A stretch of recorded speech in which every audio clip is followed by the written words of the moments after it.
certains domaines en matière de physique nucléaire, et particulièrement l'étude sous un aspect nouveau des explosions souterraines. J'ai été amené par mon travail à me poser la question suivante. Est-ce que les explosions nucléaires sont vraiment nécessaires? Alors, je me suis posé cette question pendant longtemps, et j'ai compris que quelque chose ne jouait pas. Il faut bien rappeler qu'il y a environ 80 à 90 explosions nucléaires souterraines par année dans le monde.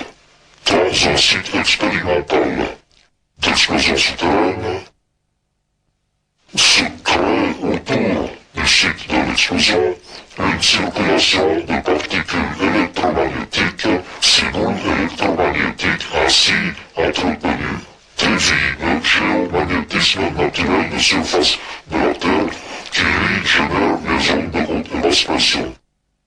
Ainsi, dévier ces fluides déplace les ondes de haute pression en faisant des catastrophes ou des perturbations dans d'autres pays que ceux où ça se passe généralement. C'est presque une arme à l'échelle planétaire, mais que l'on peut guider, que l'on peut diriger vers telle ou telle région. C'est absolument exact. Qui est derrière tout ça?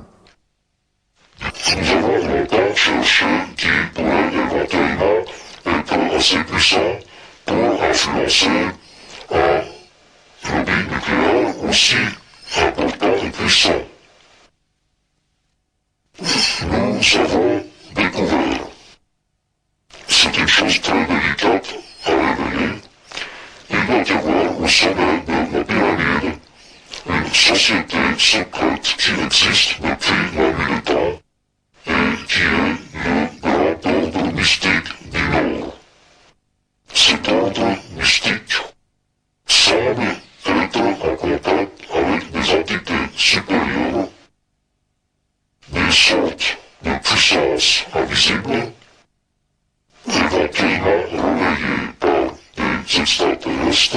Cet ordre mystique du Nord va mettre en place sur la planète Terre un gouvernement qui s'appellera Nouvel Ordre Mondial. Ce Nouvel Ordre Mondial va petit à petit prendre la place de l'ONU, l'Organisation des Nations Unies actuelle. De telles révélations bousculent un peu les idéaux démocratiques. Est-ce que nous devons nous considérer comme les jouets de cette manipulation?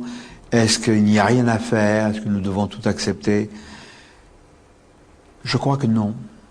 Je crois qu'il faut être vigilant. Si vous le voulez bien, nous allons retourner à Washington. Nous allons voir ensemble ce mémorial étonnant, le mémorial dédié à Abraham Lincoln, qui fut l'un des très grands présidents des États-Unis d'Amérique, puisque sous son mandat a commencé et fini la guerre de sécession, et c'est à lui que l'on doit d'avoir aboli l'esclavage. Et c'est par un assassinat qu'il perdit la vie, comme un autre président des États-Unis, John Fitzgerald Kennedy. Je rappellerai une phrase très connue de Abraham Lincoln. Le gouvernement du peuple, par le peuple, pour le peuple, ne doit pas périr de la terre.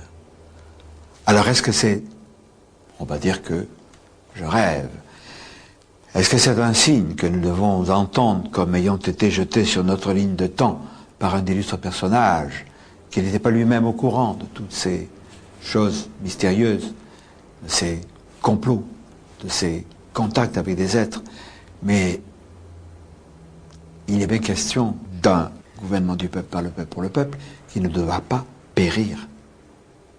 C'est la lutte du pot de terre contre le pot de fer. Mais moi j'ai une arme. Et nous sommes un certain nombre à avoir une arme redoutable. C'est ça, voyez-vous, la faculté d'écrire. Et quand je divulgue une information importante, elle est déjà sous clé, en bonne position dans 2 endroits en France, je l'ai dit dans le premier vidéocassette, et dans 5 pays étrangers. Je peux révéler l'un de ceux qui détenaient ces informations, c'était mon ami André Georget à Clermont-Ferrand, un homme remarquable, qui est mort depuis peu de temps. Il écrivait dans la revue Prisme et cette cassette lui est dédiée.